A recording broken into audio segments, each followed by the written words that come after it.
참으로 좋으신 아버지 하나님, 매 순간순간 저희들 지켜보아해 주심을 감사합니다. 또 아버지 사랑하는 마음을 허락하여 주셔서 감사합니다. 아버지 앞에 기도할 수 있는 마음 허락하여 주셔서 감사합니다. 힘들수록 다른 것을 바라보는 것이 아니라 오직 주님의 그 십자가만 바라보는 저희들 되게 하여 주시옵소서. 광야 같은 마른 풀 같은 저희입니다. 아버지께서 은혜의 빗물을 내려주셔서 아버지께서 성령으로 덮어주시고 보호하여 주시옵소서. 말씀을 사모하는 마음으로 나왔습니다. 사람의 말이 아니라 아버지의 말씀이 위로가 되게 하시고 우리 삶의 지침이 되게 하시고 우리를 살리는 말씀이 되게 하여 주시옵소서. 예수님의 이름으로 감사하며 기도드렸사옵나이다. 아멘. 찬송가 172장입니다.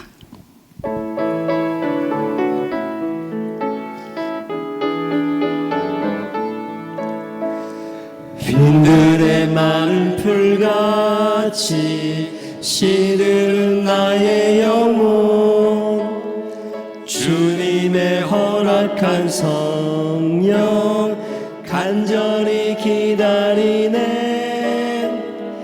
가물어 메마른 땅에 단비를 내리시듯 성령의 단비를 부어 새 생명 주옵소서. 반가운 빗소리 들려 산천이 춤을 추네. 봄비로 내리는 성령 내게도 주옵소서. 가물어 메마른 땅에 단비를 내리시듯 성령의 단비를 부어 새 생명 주옵소서. 절 따라 우로를 내려 초목이 무성하니 갈급한 내 심령 위에 성령을 부으소서.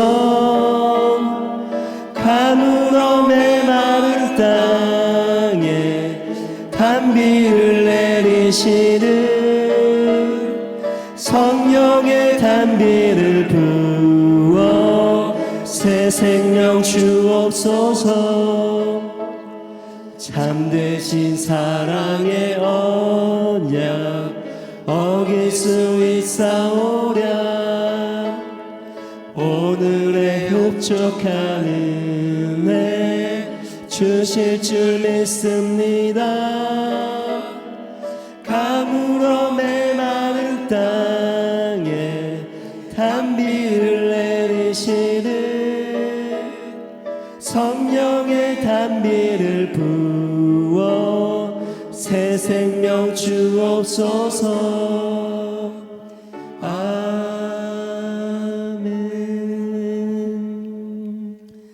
오늘 말씀 신약 마가복음입니다. 마태, 마가복음 7장입니다.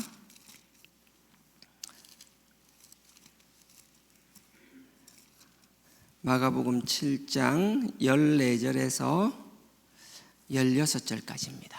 신약 65페이지입니다. 신약 65페이지 마가복음 7장입니다. 14절에서 16절까지 길지 않으니까 다 같이 합독하도록 하겠습니다. 14절 합독하겠습니다. 시작. 무리를 다시 불러 이르시되 너희는 다 내 말을 듣고 깨달으라.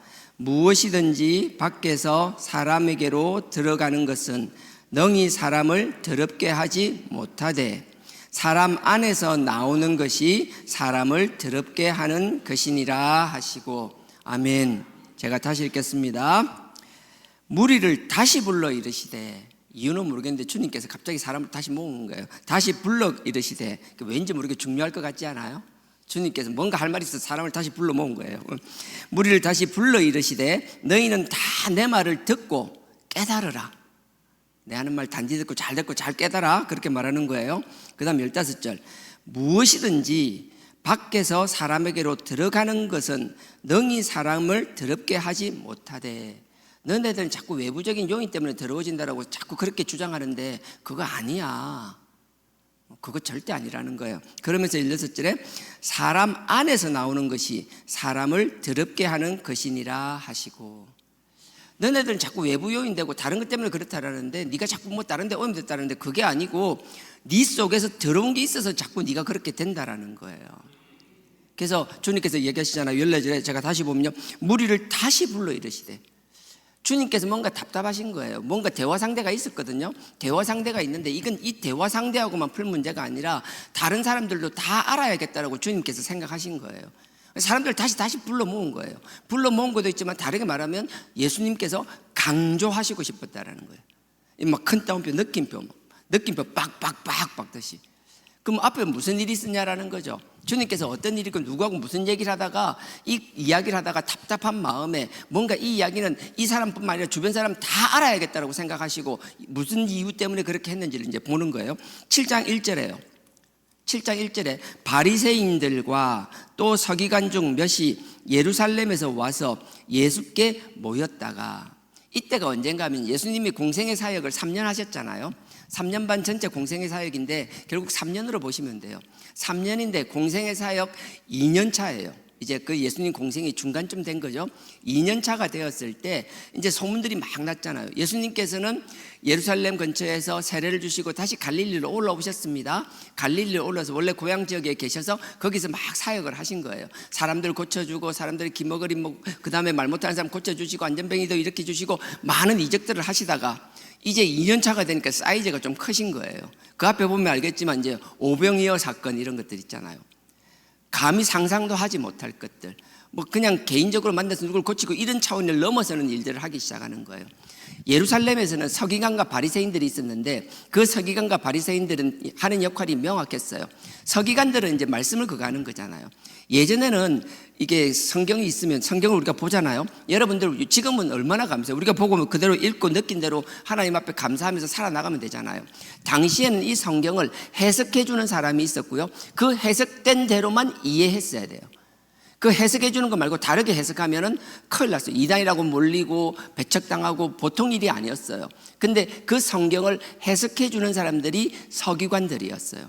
그 서기관 중에서 같은 바리새인과 서기관은 같은 개념으로 이해하시면 돼요. 약간 성향의 문제이지 같은 거예요. 서기관들이 하나님의 말씀을 이제 해석해 주고 이렇게 해야 돼. 이 말씀 뜻은 이런 것이야. 그러니까 이렇게 살아야 돼. 거기다가 이제 다 주석을 달아주는데 갑자기 예수란 사람이 나타나서 엉뚱한 소리를 하기 시작하고 뭔가 다른 일들을 하기 시작한 거예요. 그들의 안테나가 바짝 섰어요. 예의주시하고 있었어요. 근데 멀리 있잖아요. 그러니까 서기관과 바리새인 중에 몇몇 대표들을 뽑아서 갈릴리까지 사람을 보냈다라는 이야기예요. 자, 1절요. 바리새인들과 서기관 중에서 몇 명이 예루살렘에서 100km 이상 떨어져 있는 그 예루살렘에서 예수께 모였다가 이 갈릴리 지역으로 모였다라는 거예요. 한 사람이 온 게 아니라 여러 사람이 와서 모였어요. 근데 여러분들이 아셔야 될 게요, 사단을 예수님께서 뭐라고 하는 거예요? 이 서기관 바리새인들 보고 독사의 자식이라고 하고 이 사단이라고 이야기를 하세요. 책망을 하세요. 근데 보십시오. 뒤에 오늘 결론적으로 이야기한 거, 오늘 결론은 본문에서는 뭐예요? 너네들은 외부 요인 때문에 나빠지는 것이 아니라 네 속에 악이 있으니까 악한 행위들을 한다라고 말씀하시는 거거든요. 그럼 서기관과 바리새인들은 자꾸 악한 일을 하는데 악한 일을 하는 첫 번째 유형이 어떤 건가 하면요, 보세요. 2절에요. 그의 제자 중 몇 사람이 부정한 손, 곧 씻지 아니한 손으로 떡 먹는 것을 보았더라. 서기관과 바리새인들이 예루살렘에서 올라왔는데 예수님께 온 거예요. 옆에서 계속 이제 눈을 부릅뜨고 지켜보는 거예요. 이게 하나님 말씀 어기는 건 없는가, 성경을 지 맘대로 하는 게 없는가 계속 지켜보는 거예요. 근데 예수님은 말씀에 대해서 틀릴 이유가 없잖아요. 예수님 말씀 그 자체잖아요. 그러니까 어디서 시비거리를 찾아요? 말도 안 되는 데서 시비거리를 찾아내는 거예요. 밥을 먹는데 예수님의 제자 중에서 몇몇 사람이 그냥 손을 안 씻고 밥을 먹는 걸 본 거예요. 근데 그게 그 당시 그 전통으로 보면 잘못된 게 맞아요. 율법이라고 해서 율법이 아니고요, 그들의 전통, 장로의 전통에 의해서 유전이라고도 하잖아요. 밥 먹기 전에 손을 씻으라고 되어 있었어요. 근데 이게 처음부터 말씀에서 그렇게 된 것이 아니라 이거 분명히 어렵더라도 잘 새겨야 됩니다. 우리 신앙생활이 그렇게 되는 경우가 허다해요. 우리도 그랬었고요. 하나님께서는 우리의 전통, 우리가 만든 것이 하나님의 말씀 본질 위에 올라서는 걸 결코 용납하지 않으세요. 예루살렘 교회도 그게 안 되니까 흔들어서 깨버리셨어요. 하나님은 당신의 이름으로 모여 있다고 해서 그들이 하나님의 말씀 위에 다른 권위를 세우고 말씀을 천시하고 말씀을 무시하는 행위를 하는 걸 결코 그냥 지켜보시는 분이 결코 아니라는 거예요. 이게 지금 똑같은 일이 일어나는 거예요. 유대인 전통에서 밥 먹을 때 손 씻는 건 이유가 간단했어요. 예전에는요, 출애굽기 30장 19절 20절에 보면 제사장들을 세우고 나서 제사장들이 성막, 여러분들 우리는 성막을 잘 모르지만 구약시대 때 성막은요, 마당에 딱 들어가면 번제가 있어요. 하나님 제물을 드리는 번제단이 있고 그 번제단과 성막 사이에 두덩이, 물두덩이라 해가지고 큰 노태아 같은 게 있었어요. 물이 있었어요. 그럼 제사장들이 하나님 앞에서 번제물을 드리거나 성막 안에 들어갈 때, 오고 들어갈 때마다 항상 그 물두덩이에 물러서 손과 발을 씻고 들어갔어요. 번제를 드릴 때도 손발을 씻고 번제를 드렸고 성막에 들어갈 때 손발을 씻고 들어갔어요. 어떤 분들은 레위기 11장부터 15장의 정결의식을 이야기하는데 그건 아니고요. 성막에서 제사장들이 그랬어요. 근데 바벨론 포로 이후로 성전이 사라져 버렸어요. 제사장들이 하나님 앞에 정결의식을 치러야 되는데 그게 없어졌어요. 그러니까 어떻게 됐는가 하면 우리의 몸이 하나님의 성전이다. 얼마나 뜻은 좋아요. 지금 눈에 성전은 사라지고 없지만 우리 몸이 하나님의 성전이야. 그러니까 우리 몸을 하나님 앞에 거룩하게 드려야 돼. 그러니까 우리 몸이 더러워지면 안 돼. 그러니까 우리가 뭔가 밖에서 할 때마다 그거 할 때 우리 뭐 먹을 때마다 우리 안으로 들어가는데 그게 더러워지면 안 되니까 마치 제사장들이 번제를 하나님께 드릴 때 손발을 씻고 번제를 깨끗한 손으로 드렸던 것처럼 우리 몸이 하나님의 성전이니까 먹는 것도 깨끗해야 돼. 그러니까 우리 손 씻고 먹자. 의도는 좋아요. 취지는 좋아요. 하지만 그건 말씀은 아니었다라고요. 그들의 전통이었다라고요. 근데 어떻게 돼요? 나중에 그들의 전통을 어긴 것이 마치 하나님의 법을 어긴 양 잣대를 갖다 대고 그들을 징계하고 책망하기 시작했다라는 거예요. 그게 오랫동안 그렇게 되어 왔다라는 거예요. 근데 예수님께서는 그 본질이 중요한 게 아니라, 그런 형상이 중요한 게 아니라 본질이 중요하다라고 말씀을 하시고 싶은 거예요. 내가 예수님 같았으면 그랬을 것 같아요.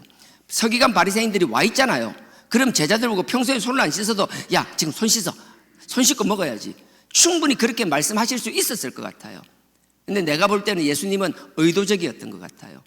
서기관 바리새인이 눈을 부릅뜨고 지켜보고 있는데도 불구하고 괜찮아, 손 안 씻어도 먹어 그랬던 것 같아요. 뒤에 보면 이유가 나와요. 왜 그랬는지.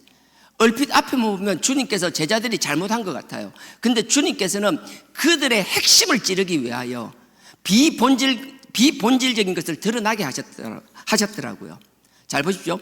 이 독사의 자식들하고 책망받는 서기관과 바리새인들은 제자 중에서 몇 사람이 씻지 않고 먹었다는 걸 이야기를 합니다. 2절입니다. 제자 중에 몇 사람이 부정한 손, 곧 씻지 않은 손으로 떡 먹는 것을 보았더라. 그 이야기했잖아요. 제자 다가 아니고 몇 사람이 그랬다라는 거예요. 근데 항상 귀신의 앞잡이 노릇하는 사람들은 어떤 성향을 나타내는 줄 아세요? 그게 뒤에 보십시오.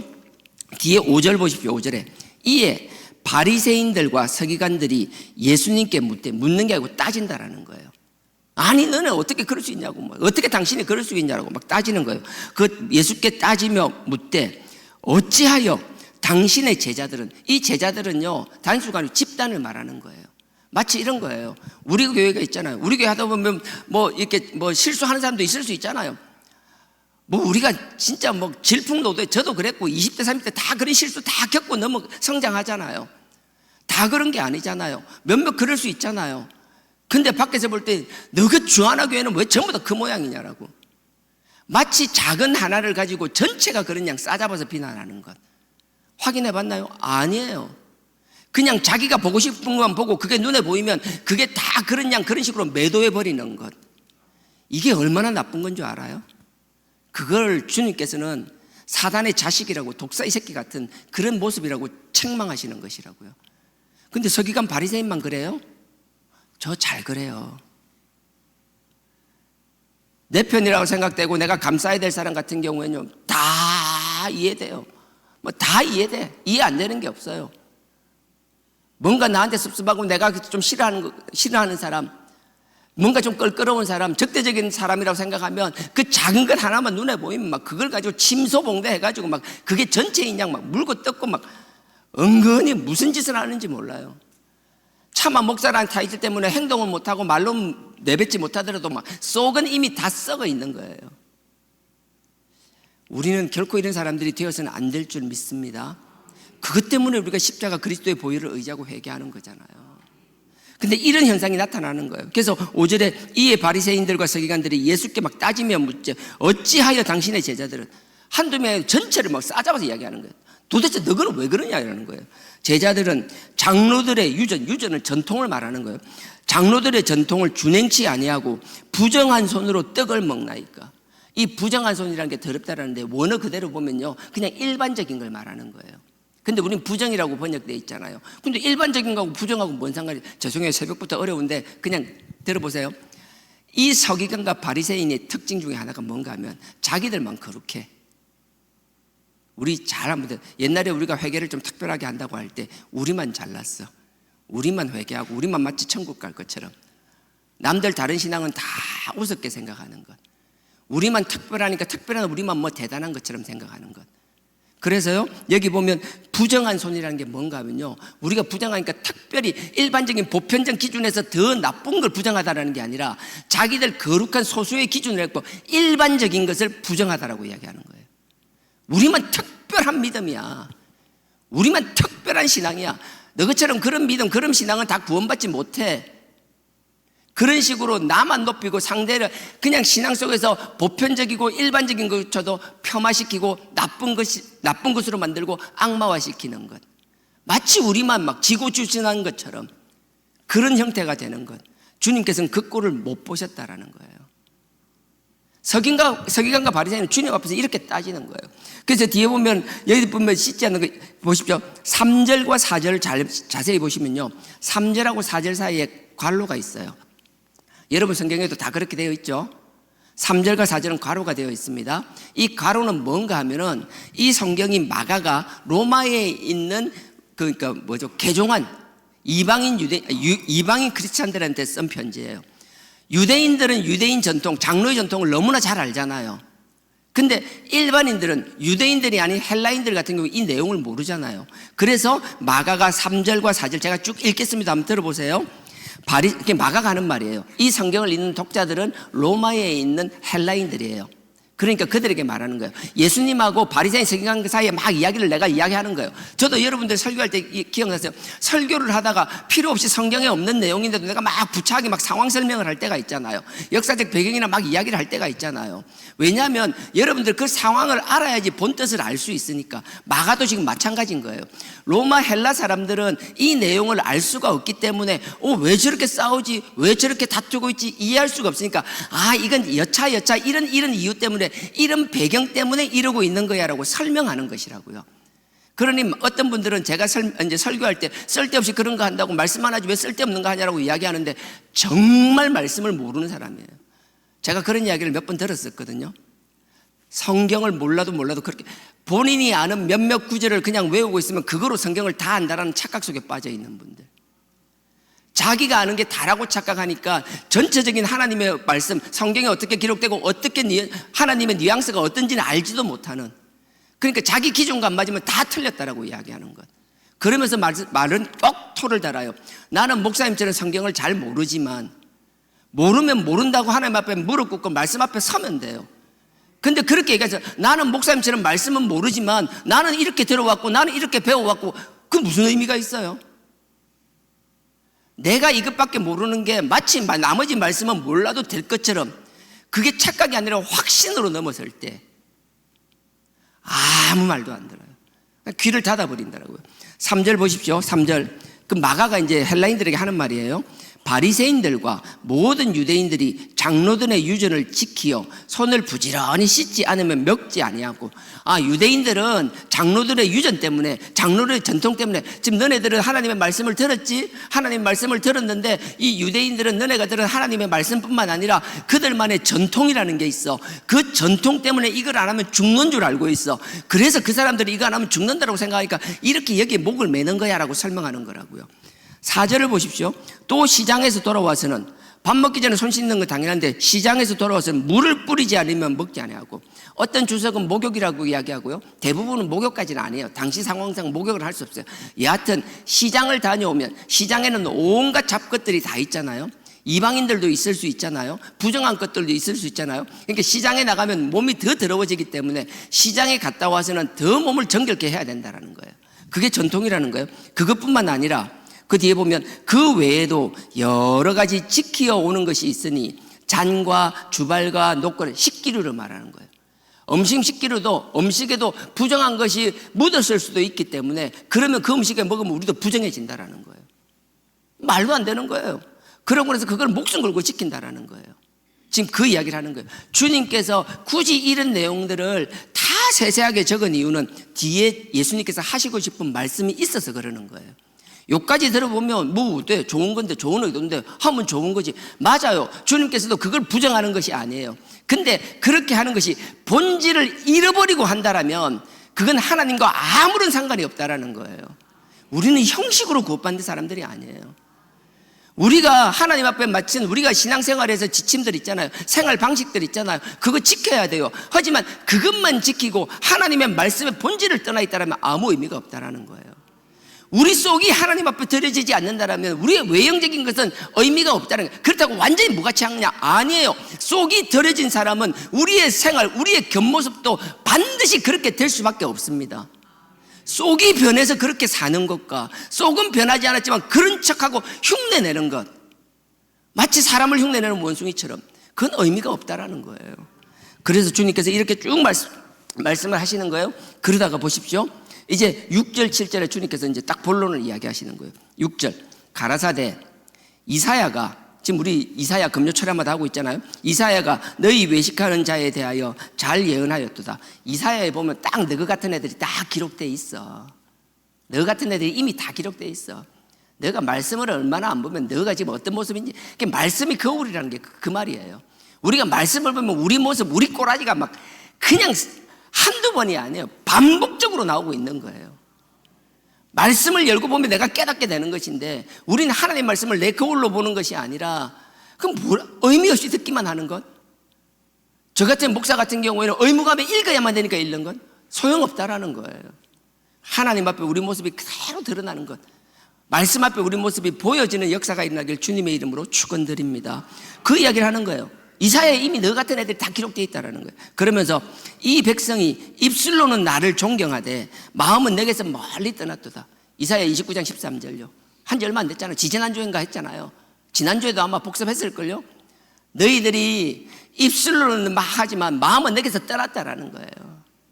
너가 그렇게 살아서는 안 된다라는 거예요. 그래서 이사야 29장 13절을 말씀하시면서 그 뒤를 또 이어서 얘기합니다.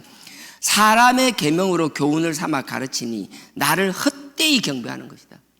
너가 하나님의 본뜻이 아니고 사람의 가르침만 쫓는 거, 그거 헛되이 경배하는 것이야. 너 그거 하나님께서 받는 경배가 아니야. 마태복음 7장 주여 주여 했었고 별소리 다 해도 하나님께서 난 너가 모른다라고 얘기하실 거라는 거예요. 그러면서 8절에 보십시오.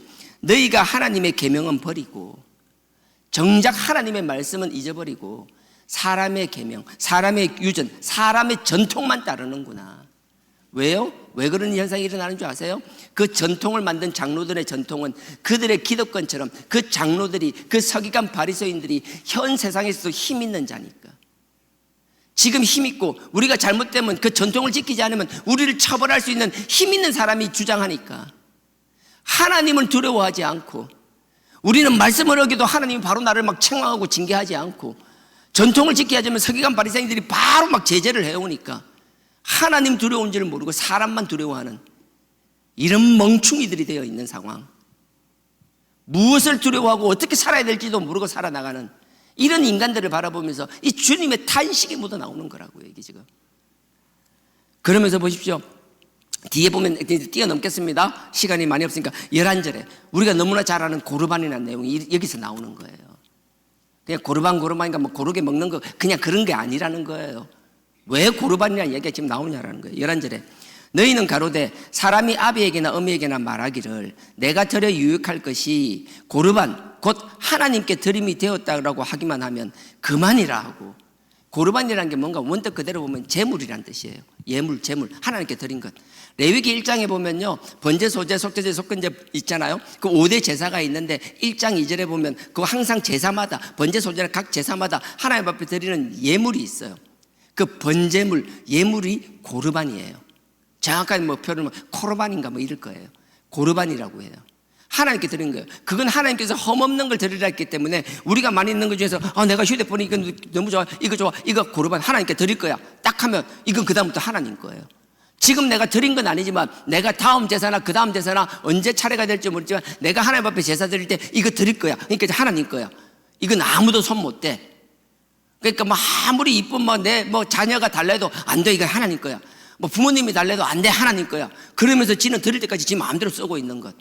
그런 현상들이 끊임없이 발생됐다라는 거예요. 하나님의 이름을 핑계대고 자녀가 부모로서 해야 될 그 부양의 의무를 저버리고 이건 그냥 하나님께 드릴 거예요 라고만 말해놓고 부모를 섬기지 않는 이런 말 같지도 않는 일들이 막 생겨나기 시작한 거예요. 고르반은 그런 뜻이 아니었어요. 하나님께 드리기 위한 특별히 구별된 것인데 그걸 악용하기 시작했다라는 거예요. 왜 너네들이 지금 그 하나님의 전통, 하나님의 말씀을 그렇게 악용하고 있냐라는 거예요.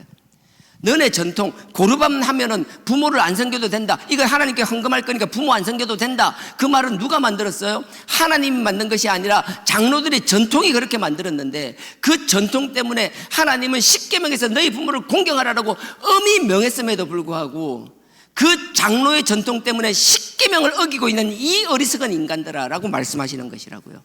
도대체 너네 왜 그러냐라는 거예요. 지금 왜 그렇게 됐냐라는 거예요. 이 고르반 이야기까지 하는 거 보니까 막 주님께서 너무 답답하셨나 봐요. 서기관 바리새인들과 이야기를 하다가 이 고르반 이야기를 하고 나서는 너무 답답해서 갑자기 오늘 본문 14절을 이야기하시는 거예요. 그리고 나서는 서기관과 바리새인을 향하여 이야기하다가 주변을 다 돌아보면서 전부 이리 모이라면서 다 이리 와봐, 다 모여봐봐, 다 모여봐봐, 다 모여봐봐. 이건 서기관 바리새인만 들을 게 아니라 지금 우리 여기 있는 다 우리 모습이라는 거예요. 다 듣고 깨달으라는 거예요. 자꾸 형식에 묶여 있는 것이 아니라 우리 예배도 마찬가지입니다. 안식일 날 안식일 예배 드리는 거 목숨 걸어야 되는 거예요. 주일 예배 목숨 걷는 거. 우리가 살다 보면 어쩔 수 없이 안식일을 섬기지 못하는 직종이 있어요. 하지만 그렇다면 그 시간만큼 하나님을 위하여 내 삶의 자리에서 최선을 다한 다음 자기만의 안식일 시간을 정하고 그 시간을 하나님 앞에 드릴 수 있어야만 된다라는 거예요. 그것뿐만 아니라 모든 것이 있어요. 근데 그 나머지 것들 여러 가지 있는 것, 그거는요, 우리가 그걸 형식화되면서 우리의 본질을 잃어버린다면 우리는 그런 것들이 많았어요. 예전에 그런 게 있었죠. 우리가 어떤 형식을 만들고 회개 형식을 만들 것 참 너무 좋아요. 다 뭐 나쁘다고 생각 안 해요. 근데 그것만 옳게 되면 그것만, 전 너무 많이 한두 번 이야기한 거 아니잖아요. 이것만 하면 다 되는 거 아니에요? 이것만 하나면 다 되는 거 아니에요? 하나님이 언제 그거 하나면 다 된다라고 이야기를 어디 있던가요? 그럼 성경을 다 찢어버리고 그거 하나로 바꿔야 되죠. 의도는 좋았어요. 하는 거 참 감사했어요. 너무 유익하고 좋았어요. 하지만 어느덧 그것만 하다 보니까 정말 하나님 앞에 버려서는 안 되는 것을 등한시하는 그런 우를 범하고 만다라는 거예요. 그게 고르반과 다르지 않다라는 거예요. 도대체 왜? 그래서 주님께서 사람들 다 끌어모으는 거예요. 다 모이라고 하면서 제가 다시 읽습니다. 14절에 무리를 다시 불러 이르시되 너희는 내 말을 듣고 깨달으라. 제발 좀 깨달아 줄래? 지금 너네들이 귀하다고 생각한 거 다 이해, 좋다라는 거 아는 거예요. 하지만 너희들이 좋다라고 하는 것은 그 본질을 잃어버리지 않고 할 때 더 좋은 것이 된다라는 거예요. 우리가 하나님 앞에 철저한 회개라는 거 너무나 귀해요. 하지 않으면 안 되는 게 무조건 해야 되고 정말 목숨 걸고 해야 돼요. 하지만 그 귀한 것은 말씀 위에 서 있을 때 더 귀한 것이 되는 것이지, 그것 때문에 말씀을 등한시한다라면 난 말씀 몰라도 돼요. 복잡하게 왜 자꾸 말씀을 강요하라고, 왜 자꾸 말씀 읽으라 하냐고. 이것만 하면 되는 거 아니에요? 어린 청년들이 이야기하면 되지만 직분을 받고 안수집사까지 된 사람이 저한테 그런 이야기를 한다면 이건 정말 심각한 거 아니에요? 주님께서는 그 답답한 심정으로 내 말을 듣고 깨달으라. 그러면서 15절에 무엇이든지 밖에서 사람에게로 들어가는 것이 능히 사람을 더럽게 하지 못하나니, 16절에 사람 안에서 나오는 것이 사람을 더럽게 한다. 잘 들어보십시오. 지금 먹는 논쟁의 시작에서 고르반이 나왔어요. 고르반은 먹는 문제가 아닙니다. 안에서 나오는 것이 더럽게 한다는 게 뭐예요? 네 속이 더러우니까 네가 말씀과 말씀 아닌 것을 분별하지 못하는 자가 되어 있다라는 얘기예요. 그러면서 제가 그리고 나서 보십시오. 17절에 딱 들어가면 예수님께서 뭐라고 하는가? 무리를 떠나 집으로 들어가시니, 그리고 나서 따로 이제 끝나고 나서 나오는 거예요. 그리고 나서 자기 제자들에게만 따로 이야기하는 거예요. 자기 제자들에게. 그 앞에 뒤에 얘기는 사람이 안으로 우리가 먹는 것이 우리 더럽게 못한다. 먹는 것은 들어가지고 이렇게 다 뒤로 다 나온다. 아주 그런 원론적인 이야기를 하십니다. 그리고 나서 핵심적인 이야기를 하는 거예요. 우리는 이 본문을 마태복음 15장으로 더 잘 알고 있는데 오늘은 15장은 아니고 같은 병행구질이라고 보면 돼요. 자, 21절 제자들에게 하는 말. 왜 지금 바깥에 서기관 바리새인들 있고 사람들이 왜 저렇게 된 줄 알아? 먹는 것 때문에 하는 것 같지만 속이 썩어 문드러져서 본질과 비본질을 구분 못하는, 결국 자기들이 만든 전통을 말씀 위에 세우고 하나님보다 위에 놓는 그런 어리석은 짓을 왜 하는 줄 알아? 그렇게 하는 이유를 설명하는 거예요. 21절입니다. 속에서 곧 사람의 마음에서 나오는 것은 악한 생각과, 마태복음 15장 기준으로 뭐예요? 마음에서 나오는 그 악한 생각, 살인, 가늠, 도적질과 뭐 거짓 증거 뭐 그거 있잖아요. 그거. 자, 악한 생각. 자, 악한 생각이 곧 뒤에 보여요. 제 성경은 그렇게 돼 있는 거 아니죠? 곧이라는 건 뒤에 쭉 나열되어 있는 게 모든 것이 다 악한 생각에 귀결된다라는 거예요. 마음에서 악한 생각이 나온다라는 거예요. 자, 악한 생각이 나오는데 그걸 뒤에 종류를 나열하고 있습니다. 곧 음란한 것, 도적질하는 것, 살인하는 것, 간음하는 것, 탐욕하는 것, 악독하는 것, 속이는 것, 그 다음에 음탕한 것, 그 다음에 홍기를 째리부고 막 시기질투하는 것, 그 다음에 회방하는 것. 회방하는 것은 막 그냥 이렇게 뭐 질투라는 것도 있고 남을 막 모략하는 것도 다 포함되는 거예요. 모략하는 것. 그 다음에 교만한 거, 우리 끝없이 높아지는 거 알죠? 교만과 광패. 이 광패는 다른 거예요. 정말 어리석은데 그렇게 어리석을 수가 없는 것. 지는 잘났다 생각하는데 정말 어리석은 것. 그걸 광패라 그래요. 이게 모든 것이 악하다라는 거예요. 우리의 그런 것 때문에 이런 결과가 나온다는 거예요. 제가 다시 제가 다시 한번 여러분들 얘기해 볼게요. 우리가 회개를 할 때 정말 철저히 하잖아요. 이거 끊임없이 회개해 왔잖아요. 끊임없이 회개를 해왔는데, 이 마음에서 나오는 걸 끊임없이 회개를 해왔는데, 그럼에도 불구하고 우리의 삶의 결과가 서기관과 바리새인과 같은 일들을 하고 있다라면 우리는 회개를 잘못하고 있은 거라고요. 우리는 그렇게 열심히 회개한다라고, 그렇게 열심히 표를 들고 회개한다고 했지만 그 회개했던 결과가 결국은 고르반이나 안 그러면 그 전통을 따르는 사람처럼 그 전통 때문에 하나님의 말씀을 업신여기는 결과가 나왔다라면 우리가 하는 회개는 잘못된 회개였다라는 거예요. 하나님 보시기에 합당한 회개가 아니라 우리 기준에서 우리 만족하는, 우리에게만 합당한 회개를 해왔다라는 거예요. 우리가 정말 마음에서 나오는 것들을 하나님 앞에 처절한 심정으로 그 아들의 그리스도의 보혈, 그 십자가의 보혈로 이 죄를 씻어 나왔다라면 우리는 자연스럽게 우리 속에서부터 영안이 띄어질 것이며, 우리 속에서부터 깨끗한 치유함을 받는다라면 우리 속에서부터 본질과 비본질을 명확하게 구분할 수 있게 된다라는 거예요. 근데 그렇게 회개한다고 하면서도 비본질적인 것을 본질을 가리는 일로 사용했다라면 우리는 자기 만족에 자기만의 회개인 거예요. 마치 마태복음 7장에서 나는 너가 모른다. 주여 주여 하고 병거 치고 별짓을 다 했어도 난 너가 모른다. 결론적으로 우리가 가야 될 것은 주님 앞에 나아가기 위해서는 주님께서 주신, 하나님께서 주신 그 본질로 다가가야 된다는 것. 다른 것 없어요. 오직 하나님, 오직 예수 그리스도, 오직 성령님, 오직 그 아들의 핏값인 저 십자가 외에 그 어떤 것도 그 위에 올릴 수 있는 건 없다라는 거예요. 그 오직 바라보는 그 선명한 일직선산에 뭐 하나 뭐 싱크로율이라 그러죠. 100% 같은 그 삼위일체와 그 십자가, 그리스도의 십자가, 그것을 바라본다라면 우리는 회개하지 말라고 해도 회개할 수밖에 없어요. 우리가 그 길을 걷고 있고 그걸 바라보고 있다라면 우리 스스로가 우리의 더러움과 악함을 알게 된다라고요. 내 속에 있는 내 영이, 살아난 나의 영이 나의 더러움을 그냥 보고 있지는 못한다라는 거예요. 누가 시켜서 외부의 자극 때문에 마지못해 하는 회개가 아니라 속에서부터 그 죄를 본질적으로 싫어하기 때문에 그 죄를 씻어내고 밀어내기 위하여 끊임없이 그 아들의 그리스도의 십자가의 보혈을 의지하며 처절한 영적 싸움을 하지 않을 수가 없다라는 거예요. 그게 진정한 회개라는 거예요. 나는 우리 모두가 우리 기준의 회개가 아니라 하나님께서 인정하시고 하나님께서 기뻐하시는 회개를 할 수 있기를 주님의 이름으로 축원드립니다. 그 과정이 중요한 게 아니라 그 결과물이 정말 하나님이 원하시는, 주님께서 사람들에게 강조하시면서 사람들 다 떠나는 사람까지 다시 불러 모아서 그들에게 꼭 이야기를 하고야만은 그런 결과를 만들어낼 수 있어야만 된다는 거예요. 계속 지적받는 게 아니라 칭찬받을 수 있는 그런 신앙생활을 할 수 있는 저와 여러분 되길 주님의 이름으로 축원드립니다. 우리가 돌아봤으면 좋겠어요. 열심히 회개하고 있는데 정말 회개의 열매가 주님께서 기뻐하시는 열매인지, 아니면 회개했다고 하면서도 나의 기준, 내가 아는 것, 정말 여기 보면 광패라는 이 어리석음, 우리는 어리석음의 끝판왕이었어요. 우리의 어리석음 때문에 하나님의 몸된, 그리스도의 몸된 성전을 찢어발겼잖아요. 그래놓고 무슨 짓을 했는지조차 모르고 있잖아요. 그러면서 자기만의 만족에 회개하면 그게 다 하나님의 영광이라고 착각하면서 살아가잖아요. 이런 어리석음은 한 번이면 족합니다. 두 번 이상 반복하지 않는 지혜로운 하나님의 자녀들이 되기를 주님의 이름으로 축원드립니다. 다 같이 기도드리겠습니다.